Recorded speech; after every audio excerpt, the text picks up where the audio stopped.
If there was one game in Wildcard weekend that Mike Rizzo and I were very confident in, alongside with most of the public, it was that we thought the Los Angeles Chargers, who were trending upward in a lot of senses into the postseason, were going to dismantle the Houston Texans. The Houston Texans were a team that really hadn't figured it out ever since Stephon Diggs went down in mid-November, and just had been playing plain and simple ugly football for the better part of a month leading into that game.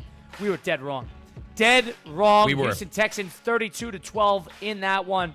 A game where I thought the Chargers were waiting to put it away in that first half. That defense was shutting Houston's offense down. A couple impressive drives. Bend don't break from the Houston Texans red zone defense. It kept them the field goals, but ultimately I was under the impression that the Chargers were outplaying them for the better part of a quarter and a half.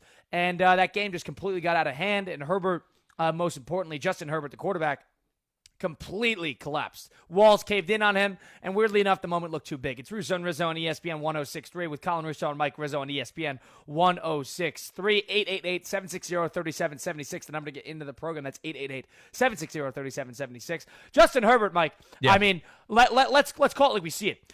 For a guy that hasn't had a big game that I can really place. If you want to talk about the Raiders in 2022 when he had that great game, the game that they lost, you could bring that up. But 2 playoff games now and 2 utter disasters in 2 different ways for Justin Herbert and company. Yep. The moment, to me, for him, looked entirely too big, weirdly enough. That moment, it looked like it was at a Saturday day game.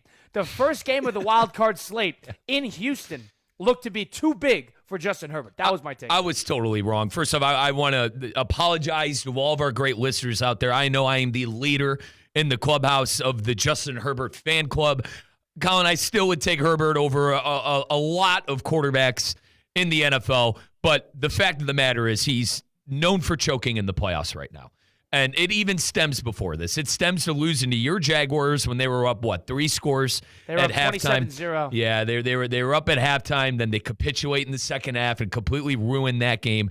Oh, it was Staley's fault. Oh, it was Kellen Moore's fault. Oh, it was this guy's fault. It seems like Herbert's out of excuses with khaki pants Jim Harbaugh there, who is the epitome of success at everywhere he goes. I know he hadn't won a Super Bowl, but did great things and got through Super Bowl with Colin Kaepernick. Went to the national championship and won it with Michigan, and now goes 11-5. I know 11-6 after the playoff loss. Or 11-7. Regardless, wins 11 games in his first year. Looks like they're well on their way to winning a playoff game. And Colin, I don't care who you are. I don't care if you're Patrick Mahomes. If you throw 4 interceptions, I'd put your chances to win the game at about 5% or under. And Justin Herbert played them out of that game completely. Fair play to that Texan defense who showed up and was ready to play. And fair play to D'Amico Ryans and C.J. Stroud. And Stroud didn't have the best game. Let's pump the brakes on that. But Stroud and Ryans and that offense did enough to win the game, relying on their defense and Herbert turning the ball over. Yeah, it was almost too. I give the Charger defense credit, too. They gave them every opportunity to put that game away, even in the first half. That game should have been 20-0 in the first half if Herbert played his cards right. But it was Justin Herbert and that offense. And people want to keep pointing fingers to the playmakers. They don't have enough playmakers. Sure, fine. 4 interceptions worth. It's not due to the playmakers. And I know one was directly off the hands. I understand that. Fine. But there were misfires left and right all throughout the game. Herbert, until I see it, you are closer to Tua than you are to Mahomes. That was my takeaway. People want to throw Herbert up into the upper echelon of elites. He is closer to Tua Tagovailoa and Tony Romo than he is to Patrick Mahomes and Josh Allen. And Colin, this was the make or break game, right? This was the make or break game to be considered on that level. Not even this was the game not to be there, Colin, but to open the door to the conversation, to what I've been talking about. And I was completely wrong here. I totally thought Herbert would take this game over, and I totally thought that he would be able to lead the team to victory and he would take that next step. He didn't take the next step. The stigmatism is still out there. I know you don't want to hear it right now, Colin, but I still would take him over a lot of quarterbacks, and let's give him another year. I know you don't want to hear it right now, but I think Harbaugh, year 2, we'll see. But he is known right now for failing in the playoffs. There is no argument that I can make to make it not the case. There's not, but I'm not going to give up on him yet. Yeah, I agree. It's not fair to give up on him. But I think it's time for everybody to be a little realistic at the potential of Justin Herbert versus the actuality and the realization of what Justin Herbert actually is. Talented, arm, size, athletic, pretty readily available. Seems like a good guy to play for, but maybe just lacks the instinct that a quarterback needs to succeed in a big spot. And I understand there are quarterbacks that don't succeed in the postseason until they do. Lamar being an example. Peyton Manning stunk in the postseason until he did. But not everybody is those guys. Yep. Justin Herbert does not have the accolades to match up to players of that caliber. But there are players that show up postseason year in and year out, or even occasionally, and just can't get anything done. And for me, Justin Herbert, I think it's time for everybody to take a nice long look at what he really offers, because he lost in that game. He did. He was the reason he lost in that game. It's year 5 of Herbert, too. Going to be year 6 next year. At a certain point, something needs to change. Something needs to click. Agreed, Kyle. And the number one thing I want to get to fans out there, there's no more excuses, right? I've personally, myself and others who are big on Herbert, have made excuses for him at every turn. Staley, the lack of weapons, the lack of this, the lack of that.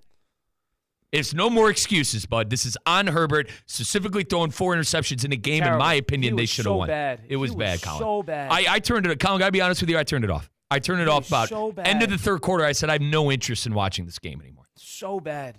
And I'm it was not close. Thinking, like it's not. I'm not sitting there thinking this moment's too big for Harbaugh. It's not. No. It's not too big for Harbaugh. Harbaugh's been there. Harbaugh's comfortable in that spot. The defense was ready to play.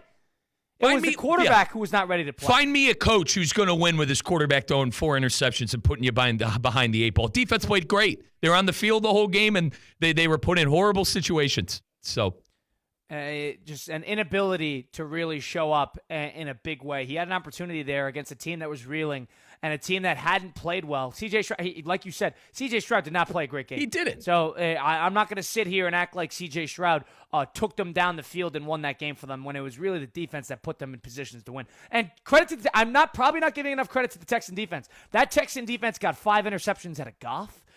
They made Josh Allen look terrible. They turned the ball over with Tua about 100 times. They dominated Herbert.